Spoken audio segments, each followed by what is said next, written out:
नमस्कार, मी पंजाब म्हणून खास करून विदर्भातल्या शेतकऱ्याला सांगणार आहे की तुमच्या इकडे मान्सून पूर्व पाऊस कधी येणार आणि मोसमी पाऊस कधी येणार.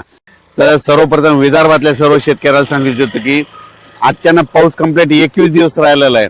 तुम्ही काय करा, शेतीचे कामे करून घ्या, कारण की 21 दिवस पाऊस राहिला आहे. तर तुम्हाला एक सांगू इच्छितो, मान्सून पूर्व पाऊस तुमच्या इकडं म्हणजे तुमच्या विदर्भाकडे, पूर्व विदर्भ आणि पश्चिम विदर्भाकडे. मी आता सध्या आहे आर्णीमध्ये, आर्णी यवतमाळ जिल्ह्यामध्ये आर्णी तालुका आहे.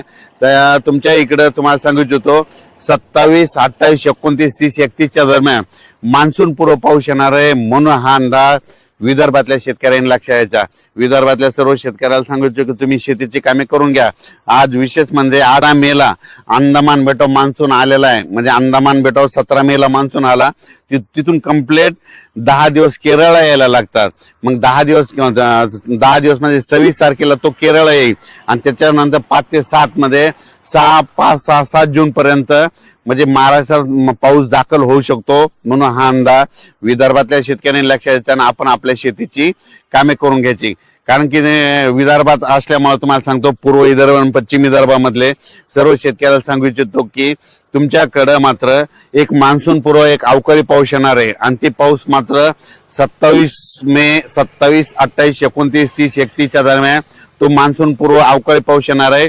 भाग बदलत पडणार आहे, विखुरलेला स्वरूपाचा पडणार आहे. म्हणून खास करून हा विदर्भातल्या शेतकऱ्यांनी अंदाज लक्षायचा.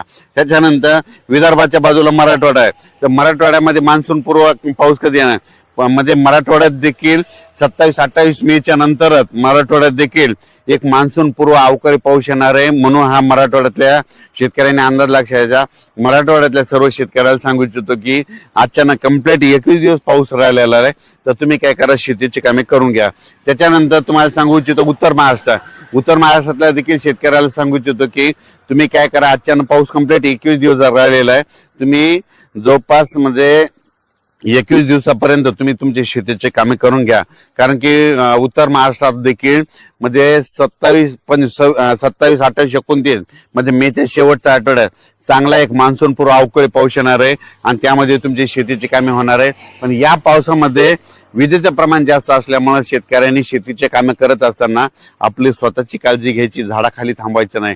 त्याच्यानंतर आपण आपल्या याच्याकडे पश्चिम महाराष्ट्राकडे होऊ तर पुणे जिल्हा, सातारा जिल्हा, कोल्हापूर जिल्हा, अहिल्यानगर जिल्हा, बीड जिल्हा ह्या पट्ट्यातल्या शेतकऱ्याला सांगू इच्छितो की तुम्ही देखील काय करा, अचानक कंप्लीट 21 दिवस पाऊस यायला शिल्लक राहिलेले 21 दिवसामध्ये तुम्ही तुमची शेतीची कामे करून घ्या. कारण की मेच्या शेवटच्या आठवड्यात पुणेकडे देखील एक आणि कोकणपट्टी घाटमाट्यावर देखील पाऊस सुरू होणार आहे. म्हणून हा अंदाज सर्व शेतकऱ्यांनी लक्षात घ्यायचा.